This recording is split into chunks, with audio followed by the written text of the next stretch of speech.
Jane Leach, who is an amazing leader, spectacular leader, had appendicitis. So she's working through that. And it just happened like the day before the conference, so she was going to be part of the panel. So how many people here in the room are $1 million a year women? Stand up if you're a $1 million earning woman. $1 million earning woman. $1 million a year.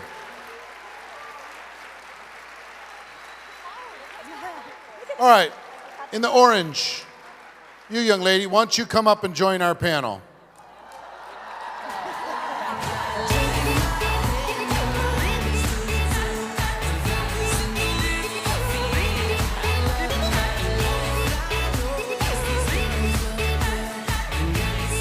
Come on up.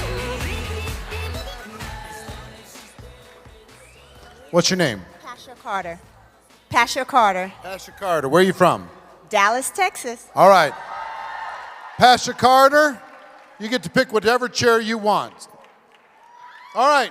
The rest of our presenters, please welcome to the stage Gloria Mayfield Banks, Esther Spina, Margie Aliprandi, Tammy Gates, and Miss Susan Sly. Welcome them out.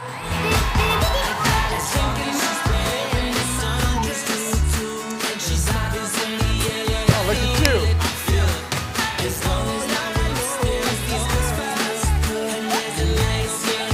Awesome.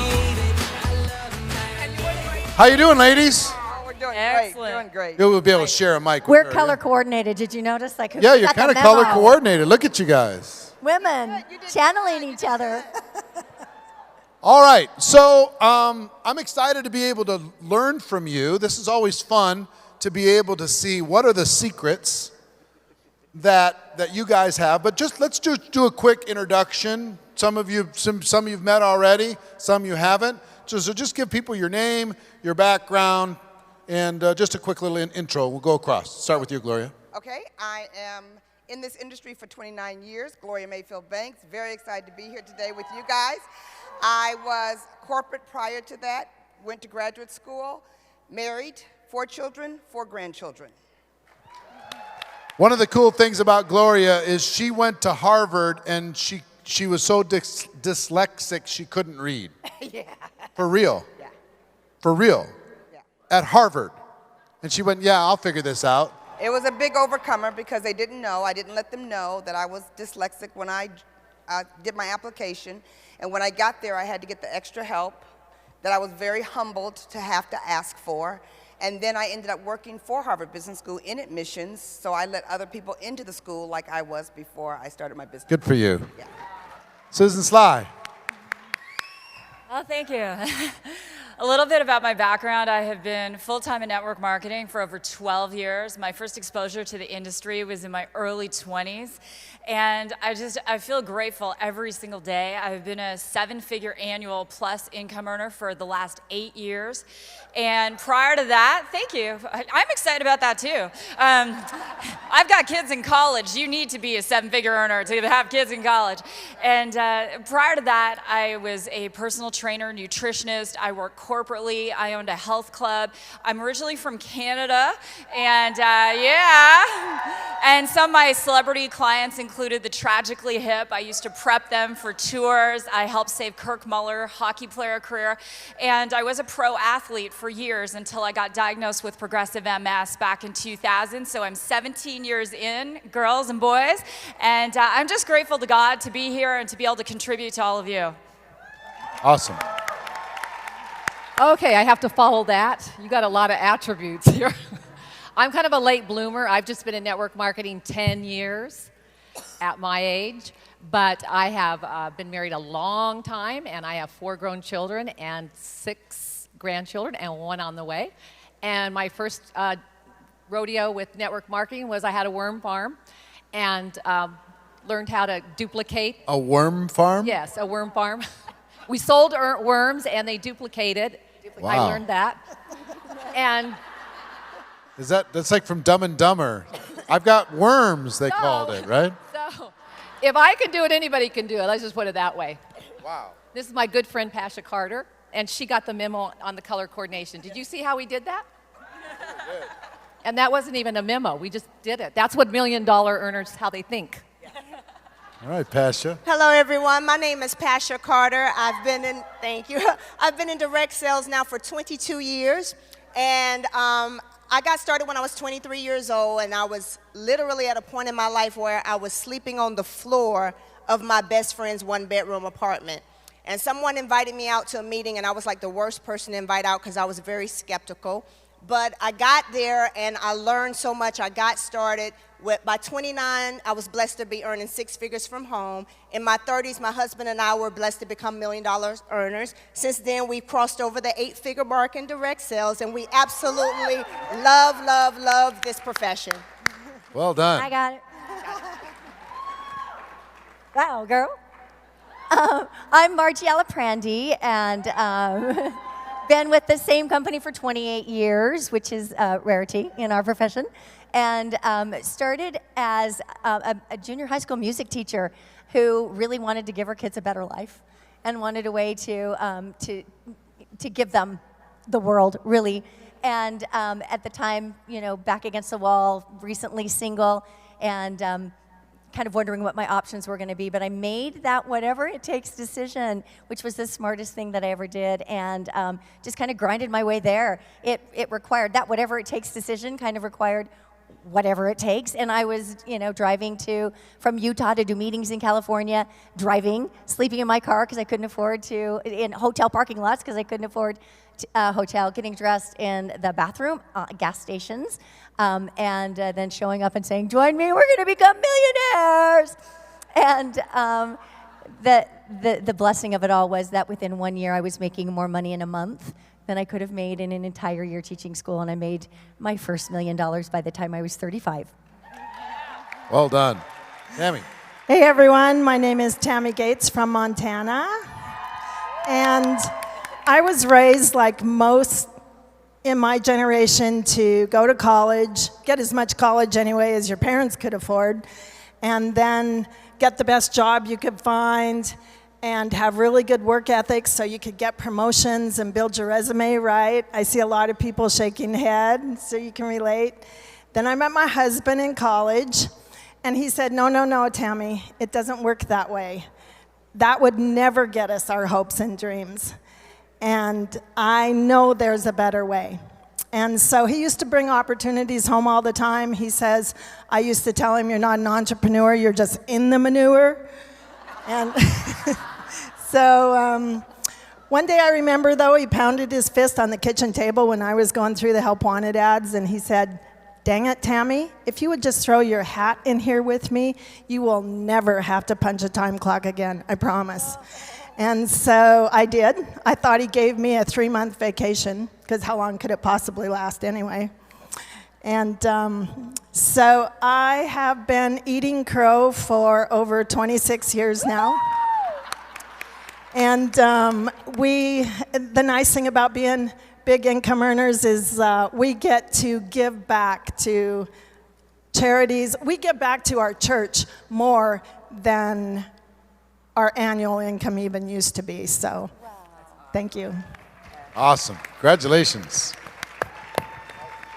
Let me tell you the thing that's most interesting to me when I talk to $1 million earning people of any sort, and women in particular. What makes you so special? What makes you different? What's the difference? And I'm serious about this. And I don't want you to give me the canned, fancy answer that sounds really, cool. Really, truly, even if you've never admitted it to somebody else, what's different about you than a 6-figure earner? What's different about you than somebody who starts and doesn't face their fears? There's lots of people who joined when you joined your company and did nothing. Some joined and did a little, some don't join and did a little bit more, some did a lot, but you're in rare air. So I'm really curious, start here again with you, Gloria. What are some of the defining characteristics of you that you've seen that separates you from the crowd? I want to tell you that I really do believe that there's going to be several things that are going to come to you. And I'm going to tell you that for me, one of the things, and I think there's more than one, but one of the things as I train other people is I am very unapologetic about who I am. I'm very unapologetic about how hard I work. I'm very unapologetic about who I be when I'm in front of another person. I'm very unapologetic about the passion that I have for fusing other people with the dream that they may or may not be ready for. So I'm very unapologetic about going after a goal with my teeth sunk in, and no one can divert me from that. So when I see other people and I'm talking to them or they're comparing themselves to me or whatever, I know that one of my big strengths is I'm unapologetic. And that was very important when I was early in my business, because people would say, oh, you're working too hard, or what's going to happen with your children, or, you know, what's going to happen. You know, everybody's going to compare things. But for me, I just blocked it out. I said, your life is not my life. Your money will not be my money. Right. So I'm unapologetic. Unapologetic, and also another way you could say it maybe is you're not influenced by the opinions of others. Right. Yeah. Right. Other people's opinions, other people's attitudes, other people's judgment. Right. When they take me off course, I listen. You'll listen and course correct. Yes, absolutely. But if they're taking you off of your mission, right, or if they're even attempting to, right, then it becomes invisible to you. And I want to tell you, I say this to people all the time: never take advice from someone you're not willing to exchange places with.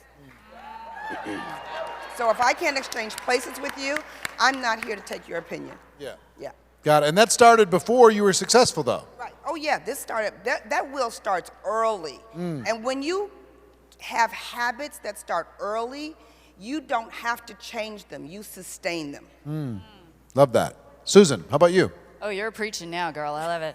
Well, I'm not going to, you know what? I'm just going to keep it raw and real. So I want you guys to write this down. S like Sam, A like Alpha, R like Reginald. So R is the result. If you want a 7-figure result, then you have to start with the S. That's the skills. And some of you are not being coachable. You're looking for coaches. You know, Eric's offering coaches. You can be coached by someone who's actually made 7 figures, and you're listening to the UPS man. You're listening to your Uncle Bob, who's still, like, you know, drives a truck and makes $22,000 a year. You're listening to all the wrong people. If you want 7-figure skills, you have to learn from 7-figure people in network marketing. So one, I was coachable. I found 7-figure earners and I got coachable, and as long as whatever they told me did not conflict with my values and my belief systems, I did it. I did the toughest things. I would drive, my husband and I would fight. Why are you going to do another in-home meeting? I'd be driving down the highway, mascara pouring down my face, and I'd stop at the aid station in Belleville, Ontario on the 401. I'd clean myself up and I'd go to Toronto, 3 hours from my house. I'd do 3 in-homes in a day, and I'd come home and I'd do it all over again the next week. That's the skill I learned from the 7-figure earners. The next A stands for activities. You cannot expect 7-figure results on 10-cent habits. You cannot. Some of you have 10-cent habits, so don't say you want 7 figures. What are the habits? You don't listen to the wrong people. You do not quit. You're unrecruitable. Some of you, oh my gosh, you are so vulnerable to people recruiting. Do you know who calls me to try and recruit me? That'd be no one. In the last 13 years, I had 3 people try. They didn't succeed. Next thing is your attitude. Your attitude must match the desired income. You will never be a 7-figure attitude earner if you have a broke mentality. That's why you have to read the books, Think and Grow Rich, Rich Dad, Poor Dad, GoPro, all of those things. Elevate it, and if you bring those into alignment, you do not quit. You wipe off your mascara, girls, and you put on your Spanx, and you go do it again. You will get there! All right, Esther. I'm just going to tag along on that because I think the most important thing that you have to do if you want $1 million business is you have to treat it like $1 million business. Some of you treat it like it's a hobby or like it's a $1,000 business. You want $1 million business, treat it like $1 million business. What does that mean, though? What does that mean? What it means tangibly. Okay, what it means is you get your high heels on, your clothes, you have the attitude, you get out there, you network, even if you're not making $1 million, you act like you're making $1 million. You got to be at your best. I mean, the hardest thing for me, I put magnetic signs on my car. I only thought nerds did that when I got into network marketing. I did everything that I needed to do to be $1 million earner, and I visualized that, and I kept at it, and I kept working at it, and then lo and behold, one day when you do that, you're $1 million earner. That's what happens. Yeah. Nice work. All right. I'm excited. Well, for me, I always take my pain and turn it into power. And what I found is that a lot of times we take our pain and we let it destroy us.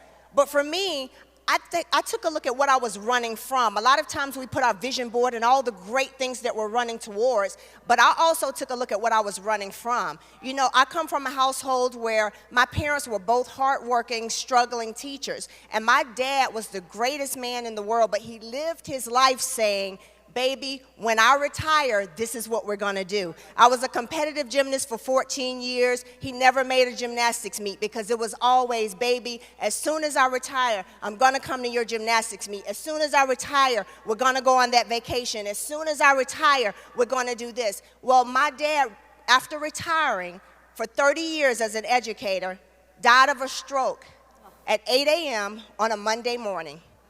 So all of that one day, I'm gonna do it. He never got a chance to do it. So for me, when I got started in this, I never took one moment for granted because I have 4 children, and I said to myself, every single day I'm gonna be able to go to those gymnastics meets, I'm gonna be able to go to those basketball games, I'm gonna be able to show up because I'm gonna work my ass off every single day in this business until I'm a multi-million-dollar earner. And that's why I do what I do. So I took all that pain and turned it into power.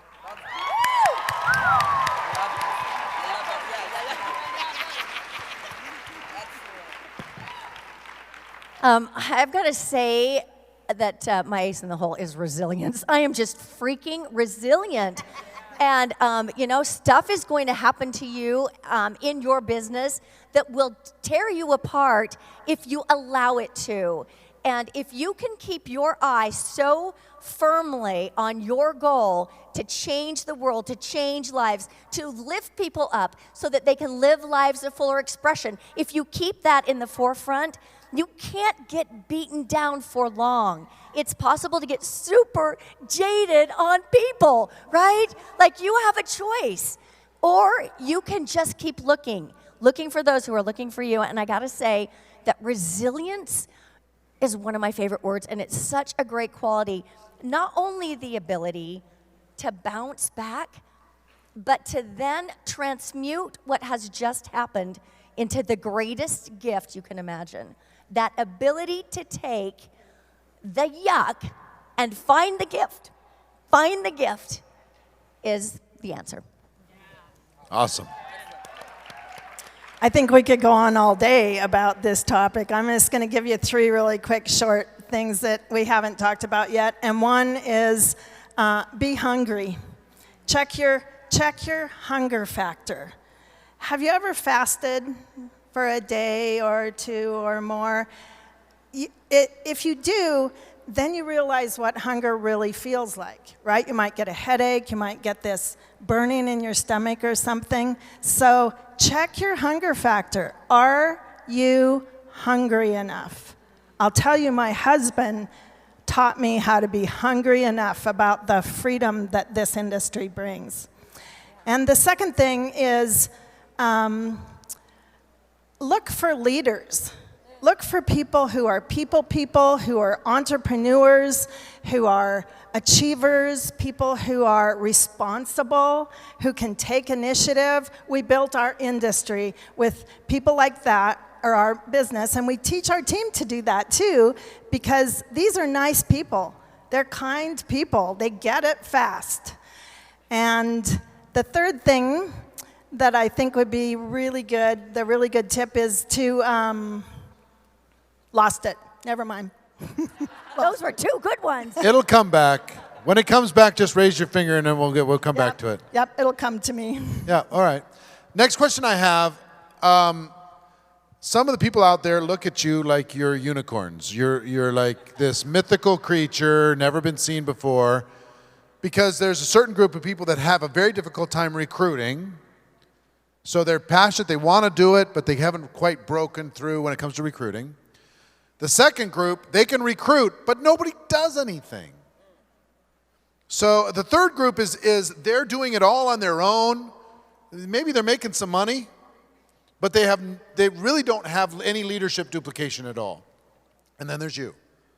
You guys who have learned how, have organizations of thousands upon thousands of people, you'll never meet all the people in your organization. It's impossible for that to even happen, let alone even the leaders in your organization. So what have been your secrets to creating duplication in your business and leadership duplication in your business? What have you done in order to crack that code so that snowball goes down the mountain when you're not in the room or you're not in the country? It's happening with or without you. How did you crack that code? Let's start with you. I would think that part of the thing that I have kept at the forefront is those things I talked a little bit about yesterday. I became really strong at recognition. I became really strong at inspiration. I became very good at providing a motivational environment, and I decided to work on my educational skills and providing it with other people. And I was very on point with passing it on. My feeling is I want to make my position so desirable that you will want it and you will reduce the amount of pain you're thinking about to get it. And so that duplicates over and over again. And I want to talk about something else that someone else said, was that I was very on purpose with drawing to me the law of attraction leaders. I wanted people who would stop saying to me, I'm not like you, I'm not like you. I know you're not like me. God made each one of us very different on purpose. I want you to bring your best you, and I'm going to bring my best me so that we can duplicate this over and over again. One of the things that you say to people when they very first sign their agreement and come into you, you tell them immediately that you will duplicate yourself. This is not a wait and see type of environment. This is you see it, you like it, you pass it. And so the more the people that do that same thing over and over again, you duplicate yourself over and over again. But if I asked you to pay attention to a place where you want to have more leaders that will come up and do the same thing, become marvelous at recognition, individual recognition as well as group recognition. Can you explain recognition a little bit more in detail, some specific tangible things that Yes. you do? Yes. Not necessarily what company does, maybe Right. you leverage that, but what you do inside of the team in order to be able to drive that culture? You know, when you become very good at recognition, people want to be in your space. And I'm talking about these little things that make a difference. When I react to them when they call, Judy, oh my God, I can't believe you are calling me. She says, Gloria, I can't believe I'm talking to you. No, I can't believe I'm making them feel, did you cut your hair again? I just want you to know that I noticed. It made a difference. Look at your body. Shut up. I mean, it's those kinds of things that make people feel phenomenal. When I stand up and say, Susan, you left me a voicemail that made me drool throughout the entire voicemail. I couldn't wait to hear what you were going to tell me. And I like the fact that when you left the voicemail for me, you gave me a compliment. I'm saying this in front of everybody. So I think it's those types of recognition that make a difference, that make your organization want to be more like you. So it's those little things. Yes. yes. Lots of little things. You The do little anything in things. addition to the little things? The postcards make a difference, the handwritten postcards that are very difficult now that we have social media, but it is really sitting down and writing the postcards and recognizing what they do and letting them know that it's not just the big things that matter, it's on the way to the big things that make a difference. Love that so much. And did you have other stuff that you were saying that Yep. before I interrupted you? Well, I was just saying that the recognition, that all those 4 areas became good. I watched other people that would teach, and I watched, you guys, you learn from people who are good, and you learn from people who are not good. When you see people who are not good, you learn what not to do. And so I learned how to become a strong teacher. I am from a family of educators as well, but they didn't educate in this arena, and so I wanted to become good at educating in this arena, which made a difference. I even remember when people would be around a lot of the superstars and they run up to them, and I was like, how do I handle myself when someone's running up to you? And I learned,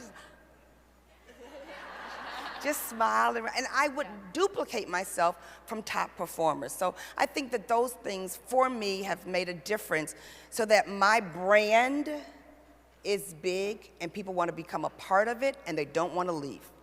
Love that so much. Thank you. That's awesome. Thank you. Susan. People are going to watch what we do and duplicate what we don't do.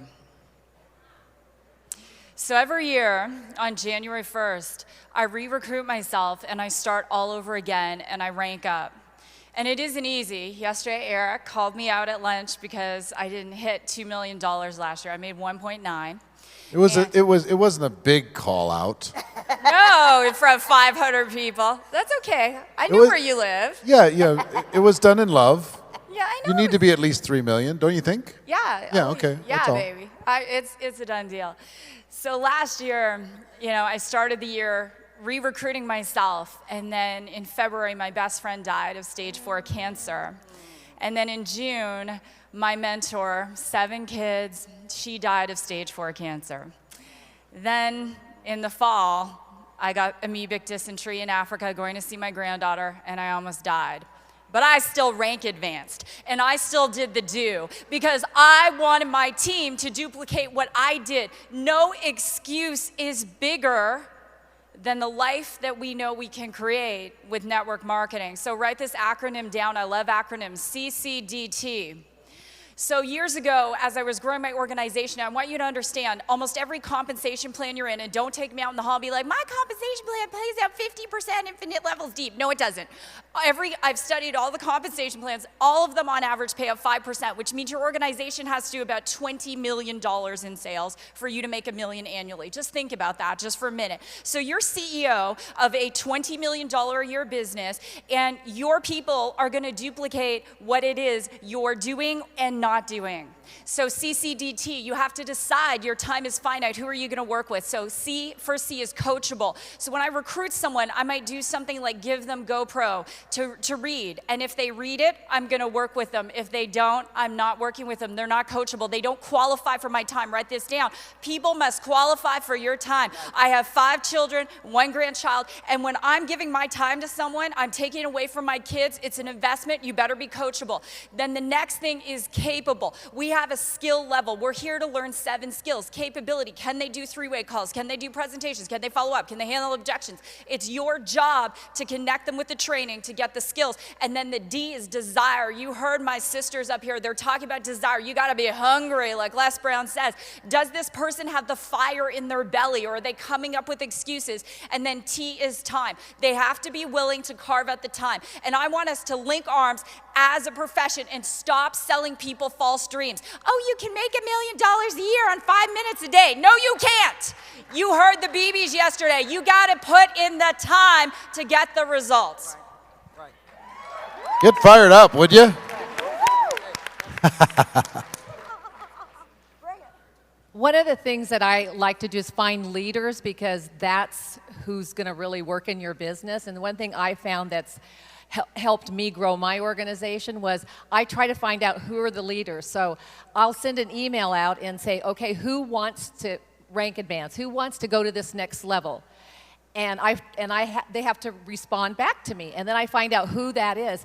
And then I make a certain commitment to this group. And I'm pretty tough. You have to get on the call every single week. You cannot miss. You have to read. We read a GoPro book or Jordan Adler's Beach Money. You have to read that, or my book, The Ambitious Woman, whatever. And you have to be able to tell me your number at any given time. You have to initiate a 15-minute call with me every week. I'm not going to call you. You have to do that. You have to, I make this list, and they have to agree to every single one of these things. Another one is you have to email me and tell me what you're going to do that week as far as activity. And there are people that bail out of that. They don't want that program. They don't want to commit. But I tell them, I will commit to you. I will give you my time, but these are the things that you must do if you want my time. And when you do that and you take a group of leaders through maybe an 8 or a 12-week time frame to do that, you'll find out who your leaders are. Leaders will emerge from that, and some of them will bail out and they won't do it. But I find Accountability. Yeah. Got it. Love it. Fantastic. Well, for me, my mentor shared something with me many years ago that really changed the trajectory of my business. And he looked at me, and this is when I was stuck. Anybody ever been stuck at the place where you were showing up for everything, you were busy, but your income just was not growing like your work was? Anybody ever? So that was me. So I was stuck. So I'll never forget, he looked at me and he said, Pasha, until you learn to work where you're deserved versus where you're needed, you're just going to be busy. Excellent. And so I said, well, explain what that means to me. He said, listen, you're showing up for everything and everybody. The loudest wheel, the squeaky wheel is getting your attention. So the person who's calling you complaining about their product didn't show up, or all the things that are wrong, or why they can't go to the training, and I'm calling and convincing them of why they should be on the conference call, why they really, really, really should come to the convention, and it's their 15th time hearing it.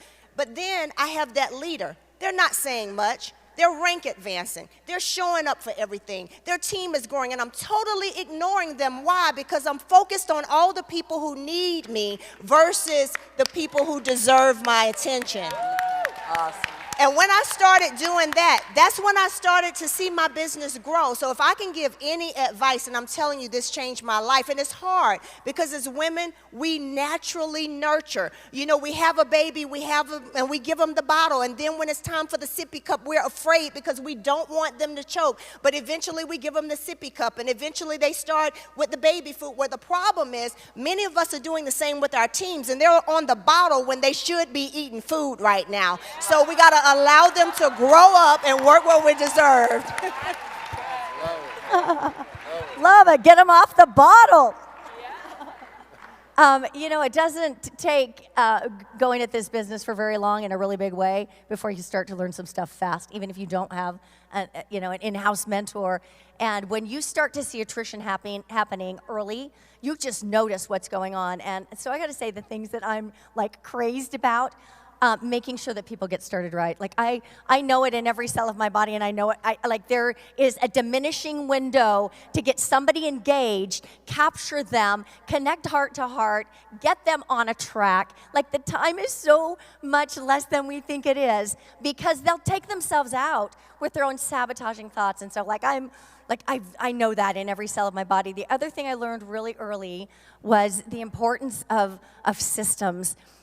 And tools, utilizing tools, really good tools, because if you want to obsolete yourself, you can't be the presenter. You can't be it all. And a good tool, right, that tells the same story every time. And so those are some of the lessons that I learned really early on. I think a common thread for $1 million earners is that they keep growing. Like they have such a hunger, I'll use your word, a hunger for personal development and such a quest for excellence that there's a restlessness always in their soul, and they're constantly saying, oh my gosh, this looks like I got chills as I'm saying this, my vision's just like happening right now. I got to get a bigger vision, because they take it as their responsibility to see things so big that others can step into them. And so that personal growth piece, like it's just, it's non-negotiable. And then the last piece is love. Just freaking love people so much that, like, where are they going to go to get that kind of love? See them, make them, whoever they are on the team, make them feel seen and loved and heard for who they are and what they bring, regardless of what that is. Hold that big vision for them until they step into it, and then keep them plugged into systems and tools so that you can have duplication. Excellent. Yeah, so I'll pick up with your very last word, duplication. Because really, duplication is a copy, right? Like a copy machine. And if you don't get good at copying, you won't have duplication. And so when she talked about systems, I don't know if you caught it this morning when Denny Robinson said, hey, by the way, did she not rock the house this morning? Good job, Denny. By the way, she's my sponsor. So this morning she said that systems are duplicatable, people and personalities are not. So I cannot duplicate Gloria, although I'm going to try and get some going on. But I can duplicate her system, right? And so what systems do you duplicate? Well, you better get it down solid, hard, and really good. What are you going to do with your new person who enrolls as soon as they sign that enrollment form? What's next? And don't make up your own. use what your upline 7-figure leader is developing for you. So a getting started right track of some kind. And just those first 2 weeks, that first 2 weeks is a honeymoon. And you have to get them started right. Okay? Excellent. Thank you all very much. Now, here's what I'd like to do with the time that we have left. I could go all day. I've got so many questions I want to ask you. I want to ask you about tools. I want to ask you about events. I want to ask you how about you promote your product culture, all these different kinds of things that we could talk about. That would be amazing, but we don't have time. So what we're going to do is we're going to start on that side. We're going to come down here. I want each of you to take the stage and do me a favor, just for future use, because these tend to be fun in the future, is introduce yourself, take a couple minutes, and give these people the best advice you could possibly give them. Ladies and gentlemen, Tammy's going to start it off. Let's go. All right. Hey, everyone. I'm Tammy Gates from Helena, Montana. And I have a question for you. Are you a dually?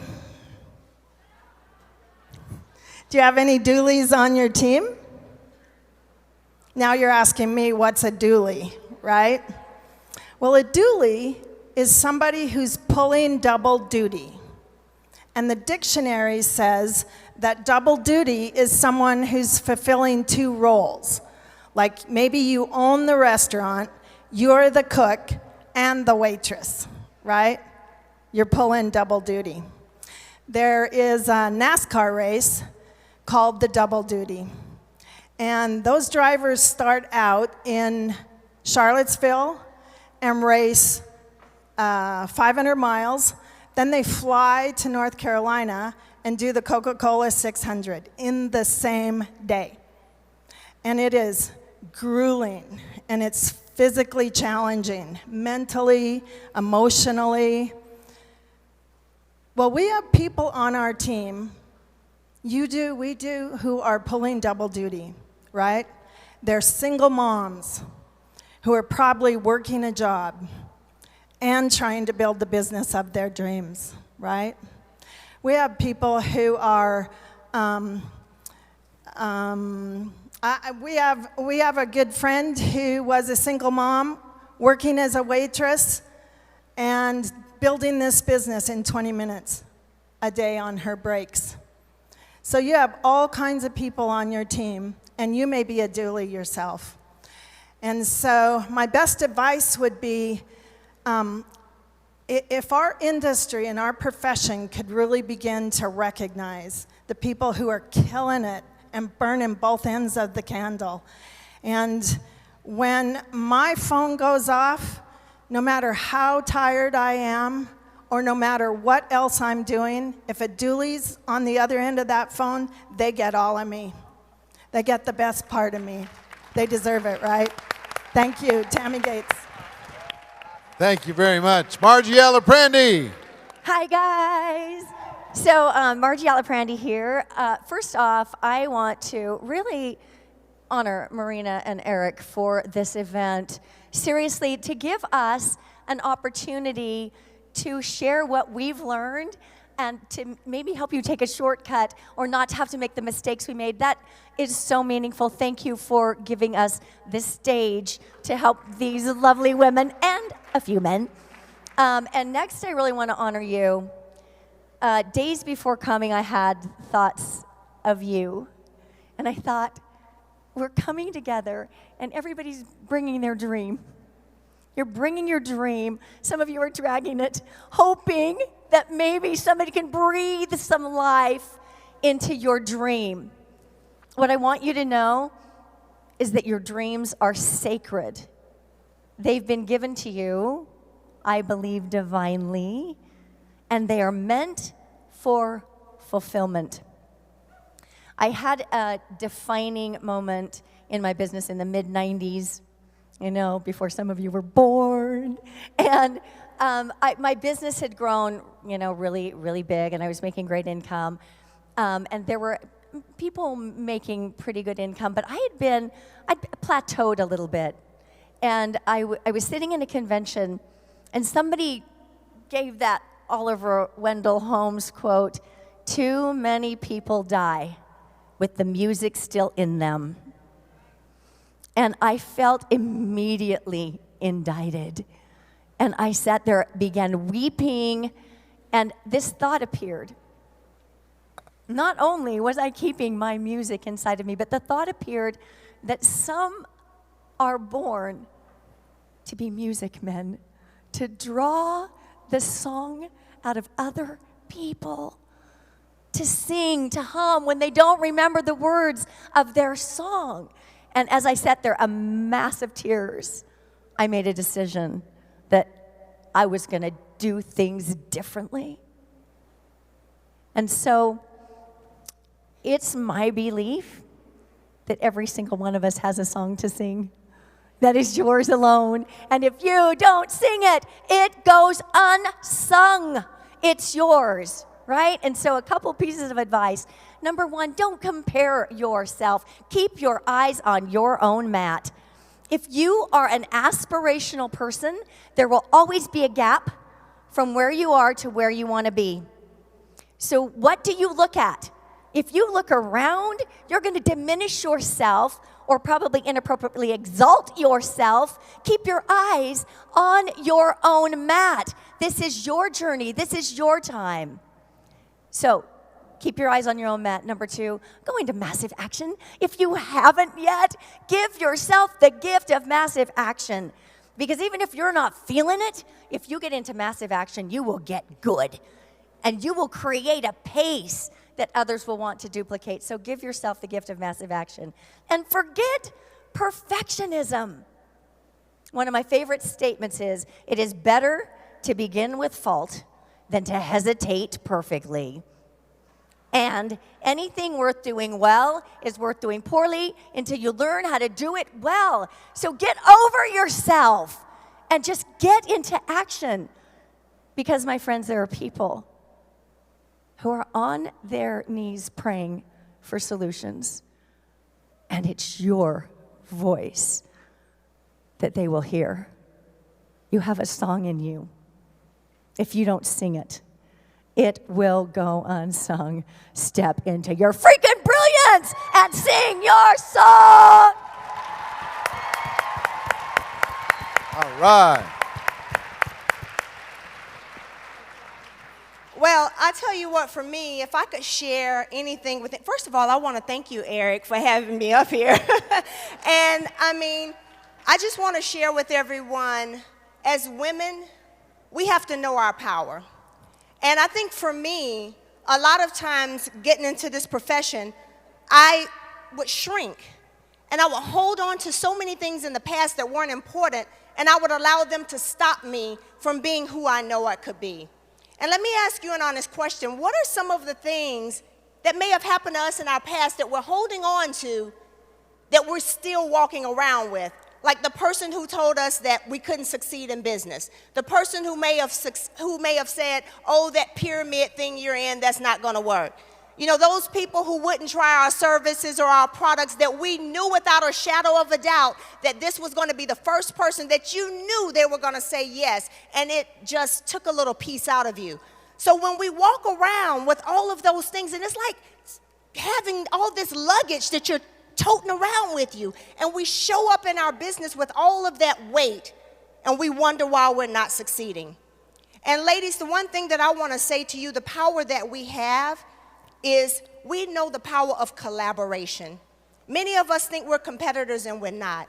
But when we understand that when we collaborate and work together, there's nothing that can stop us. Yeah. And one of the things that I learned that changed my life, and I teach my team this, if being who you are would get you what you want, you'd already have it. Mm-hmm. And that's why you show up to events like this.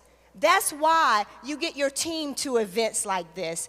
And in direct sales, for those of us that are out there, you want to become a $1 million earner. Every 3 minutes in America, there's a millionaire created. Every 3 minutes. So what you have to do is ask yourself, when is your 3 minutes coming? And all you have to do is, number one, you got to have the right attitude. I always tell everybody that I work with, if you have the right attitude, that means that nothing can stop you. No one can stop you. It doesn't matter who shows up to the meeting and who doesn't show up to the meeting. If you understand that this business is like a roller coaster that we're all gonna ride, no matter what your income level is, it's a roller coaster we're all gonna ride. But if you can maintain the same attitude on the roller coaster through the ups and downs, that's when you know your businesses are going to grow. Does that make sense to you? So I just want to close with this. 22 years in direct sales. If I could give you one piece of advice, it would be to never give up. And what I mean by that is, some of us have given up, but we're just still showing up.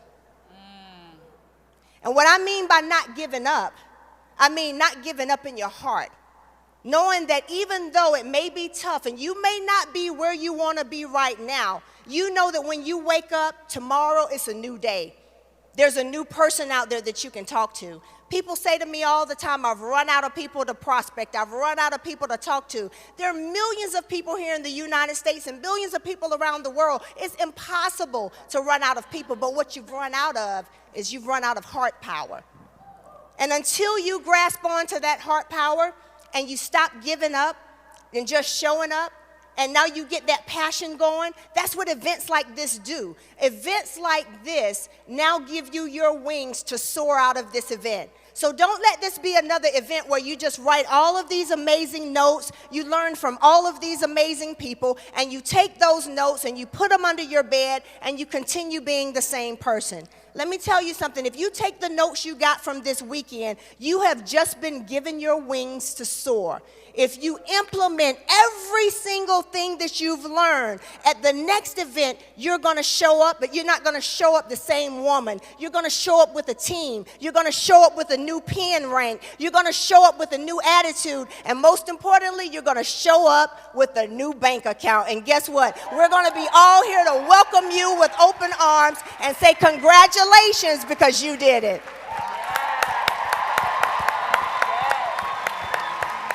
Well done. Esther Spina, Dallas, Texas. And if I had three things that I would share with you about how I've learned to be successful in network marketing for the last 10 years, these are probably the three things that I feel like I did or I learned in order to be where I'm at, okay? And number one is discipline your disappointments. Because I hate to break it to you, but you are going to get disappointed in this business if you haven't yet. That's just the nature of the business. And you have two choices. You can either curl up and get in the corner and have a little pity party, although it is okay to have a pity party. Real quick, ladies. You can scream and cry and, ah! You know, and I know men, you have them too. You just don't go do it out in public. But have your pity party. But here's the thing, get over it. Get over it. And how do you get over it? Call your girlfriend, pick up the phone, find a new prospect, get a new customer, but you must learn to discipline your disappointment, because if you do not get that disappointment in check, you're done. So just know the disappointments are going to come, but you're going to learn to discipline it and put it where it belongs. Number two is do things that you don't want to do. My mantra is this: successful people do what unsuccessful people will not do. And listen, we've all done it. I know we have all. First 5 years, I was out handing flyers. I was doing any and everything I hated to do in this business. But I did it. So if you're not doing something that you dislike, you may not be on the road to $1 million, because successful people will do everything that unsuccessful people will not do. And the third thing, Pasha just talked about it, and we always talk about this, is never giving up. I'm not going to give up. That is not an option.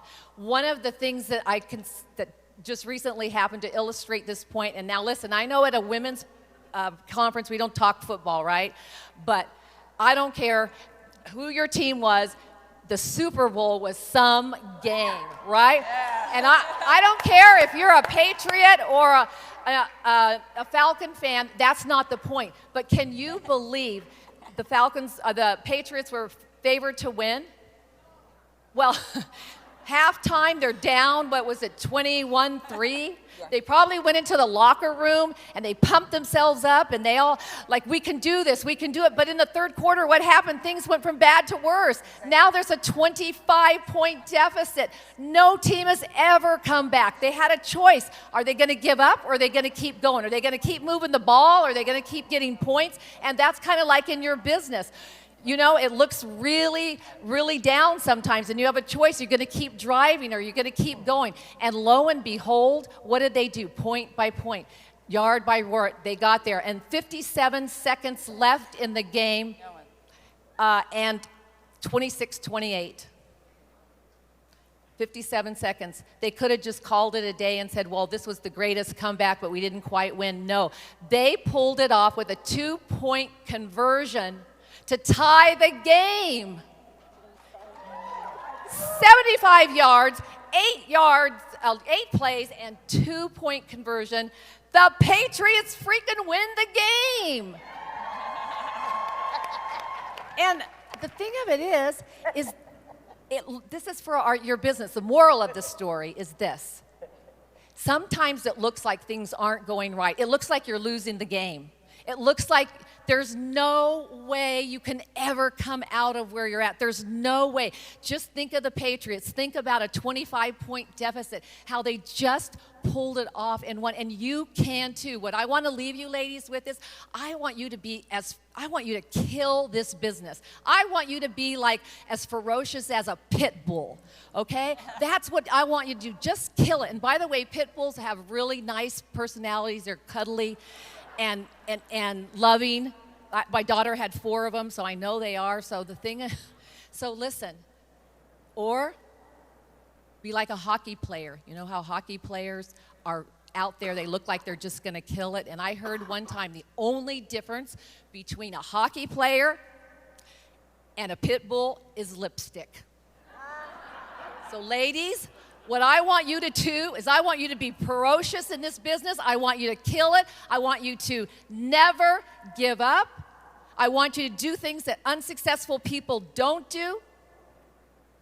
And I want you to have the best and be the most powerful women in network marketing because we can do it. Be a pit bull.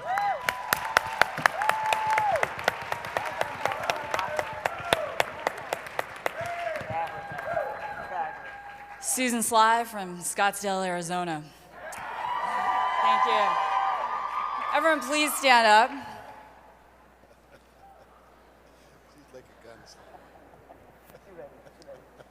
Some of you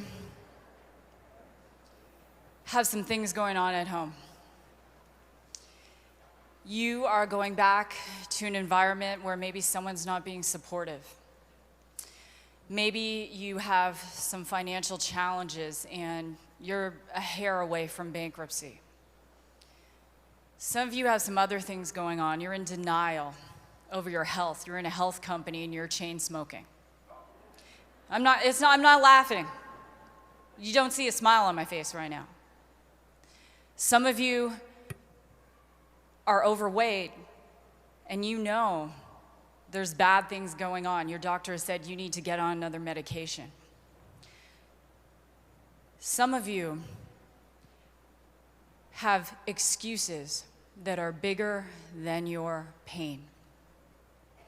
And what I want to know is, when is now the right time to let your pain be bigger than your excuses and to get out of here and start taking action and stop playing small? Because if you look around this room, every person in this room, someone took the time to call them, to follow up 5 times, 10 times, 20 times a year, 2 years, 3 years.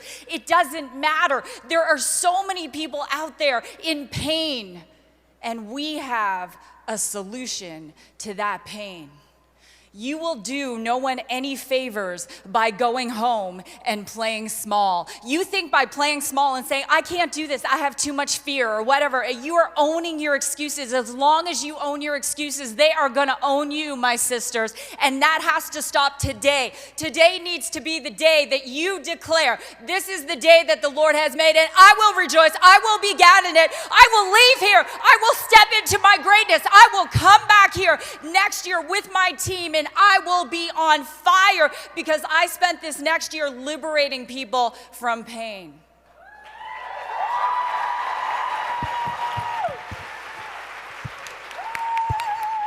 Thank you. I want to finish with this. Bill Gates said, if we're born into poverty, it's not our fault. If we die in poverty, it is. I want you to give 3 high fives and say, I'm not dying poor. I want to pass the stage to my sister from another Mr. and Miss Gloria Mayfield Banks. Woo! Are you? Are you ready to be super bad all day long? My name is Gloria Mayfield Banks, and I hail from Baltimore, Maryland, and I want to tell you this. Are you ready? Number one, I'm going to tell you this. You will become a master at compartmentalization because life will happen. Life is going to happen to you. I was talking to someone earlier, and they were telling me about this and telling me about that and telling me about, I said, it's called life. And it happens to each and every one of us again and again and again. So you must understand, you must become a master at compartmentalization. And you can't carry other people's drama. When they start to give it to you, tell them, wait. I know you want to give it to me because you know I handle things. But I'm not going to carry your drama for you. But I will teach you how to carry your own. I want to tell you this. Become persuasive. Don't act like you're not persuasive. Make a decision to become persuasive because you know you are in the best industry ever. And until you know you're in the best industry ever, you will always hesitate to be great. So once you know you're in the best industry ever, decide to be persuasive. And this is what you say to them. You look them dead in the eye and you say, I am persuasive. And I can persuade you, but I choose not to persuade you because if I persuade you to do something you don't want to do, you will come in and do nothing. But I will persuade you to take hold of the dream you've always wanted, and I will show you a method for you to get it. I am persuasive, and I will teach you how to become that as well. You must do it with enthusiasm. You have to become enthusiastic because only if you're enthusiastic will you take others with you. Only with enthusiasm will you carry past and push past your fear. Only with that smile on your face, invite other people into your world. And lastly, are you ready? Are you ready? Well, actually, there's two things. First, look at your girlfriend. Look at her in the eye. Look at her in the eye. Look at her in the eye. Look at her in the eye. Look at her eye. Now, in your loudest voice, I want you to repeat after me. Nicey, nicey. Oh, that was not loud. Nicey, nicey is over. I am going to wipe you out. You know? If you do not get hungry to take your girlfriend down, because iron sharpens iron, and so I have to be on it. I love you. I like you. And you're going down. Because I play on the scoreboard and I play to win. And then the last thing I'm going to tell you, to be super bad all day long, all of us know it.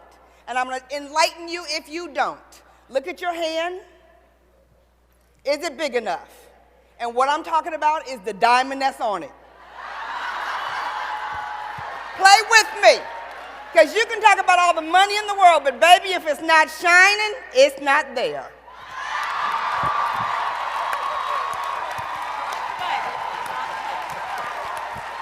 Ladies and gentlemen, please give a big round of applause to these $1 million earners.